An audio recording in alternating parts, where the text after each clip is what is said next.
कबीर साहब ने कहा कि जिसे अपना घर फूंकना आता हो वो हमारे साथ चले। और अपना घर कौन फूंकना चाहेगा?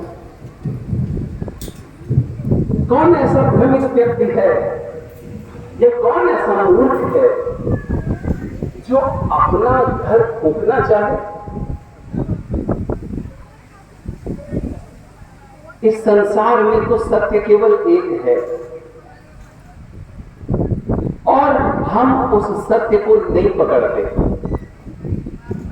हमने सत्य को कभी पकड़ना चाहा ही नहीं। कबीर साहब से पूछा गया कि ये संसार जानता है कि सत्य क्या है, लेकिन फिर भी वह सत्य नहीं पकड़ता। वह जाति पकड़ता है, बिरादरी पकड़ता है, धर्म पकड़ता है, सत्य नहीं पकड़ता। तो कबीर साहब ने कहा कि इसके पीछे केवल एक कारण है और वह कारण है घर को जोड़ना। घूस लेने वाला नहीं जानता क्या कि घूस लेना खराब है, वो घूस फिर भी इसलिए लेता है, उसे लगता है कि अगर मैंने घूस ले लिया तो काम तो खराब है, लेकिन फिर भी मेरा घर जुड़ जाएगा, मेरे घर कुछ अतिरिक्त आय हो जाएगी।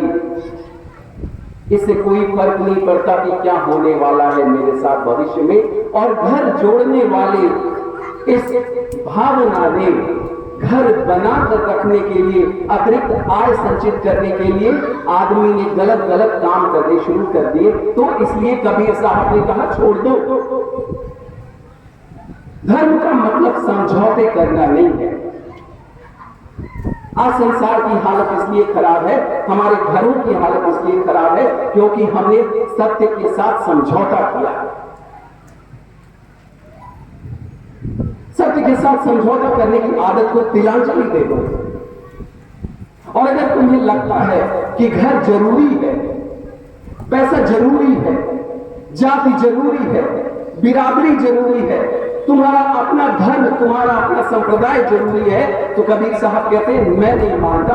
जो घर फूंको अपना सो चलो हमारे साथ। फूंक तो अपना घर, वो घर जो तुमको जात पात करने पर विवश करता हो, वो घर जो तुम्हें ऊंच नीच, पिछड़ा अगड़ा में बांटने के लिए विवश करता हो, वो घर जो तुम्हें ऊंच नीच, हिंदू मुसलमान इन संप्रदायों में बांटने के लिए विवश करता हो, आप समझ लो ऐसे घर को फूंक देना चाहिए। फूंक दो ऐसा घर। ऐसा नहीं है कि हमारे गुरुदेव ने कोई नया मार्ग बताया और हम आपके गांव में अगर श्री गोपाल सिंह जी और अन्य आयोजकों के कहने पर आए हैं तो इसका यह भी अर्थ नहीं है कि हम अपने गुरु का प्रचार करने आए हैं। हम अपने आश्रम का प्रचार करने भी नहीं आए हैं, क्योंकि हमें पता है, हमारे गुरुदेव ने बताया है हमें कि इस संसार में आश्रम बहुत है, गुरु बहुत है, ईश्वर बहुत है, औलिया पैगंबर पीर बहुत है, लेकिन मनुष्य नहीं मिलते। ये सब मिलकर भी एक मनुष्य को नहीं बना पाएगा।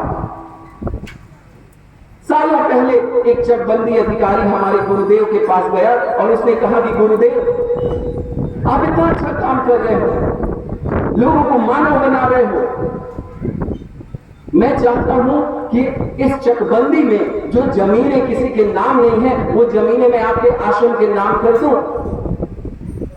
गुरुदेव ने कहा क्या करोगे? मैं क्या करूंगा जमीन का? आश्रम को जमीन की जरूरत नहीं है।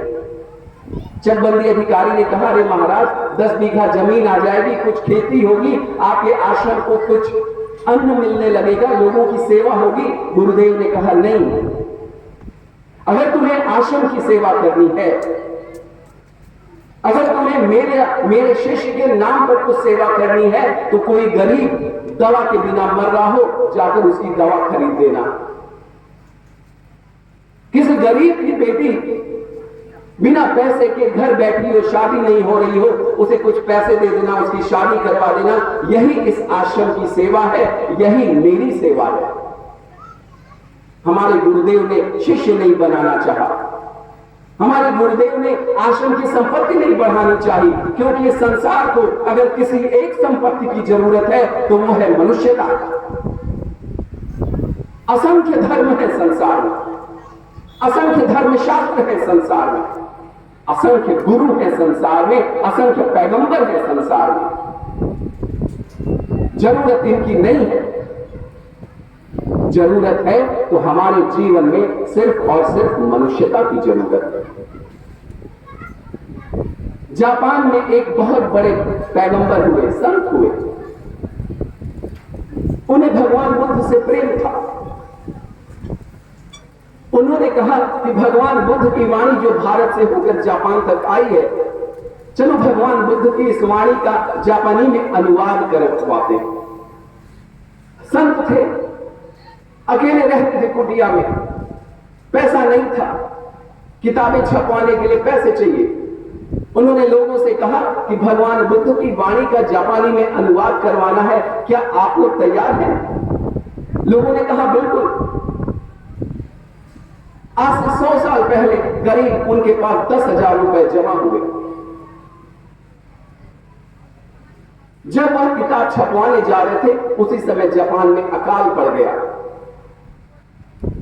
उन्होंने वो 10,000 के 10,000 रुपए गरीबों भूखों में खिलाने में बांट दिया। लोगों ने कहा क्या पागलपन है, लोग तो मरते रहेंगे, लोग अपने कर्म का फल भोगेंगे, लेकिन भगवान बुद्ध की वाणी जो लिखी जाएगी उसको पढ़कर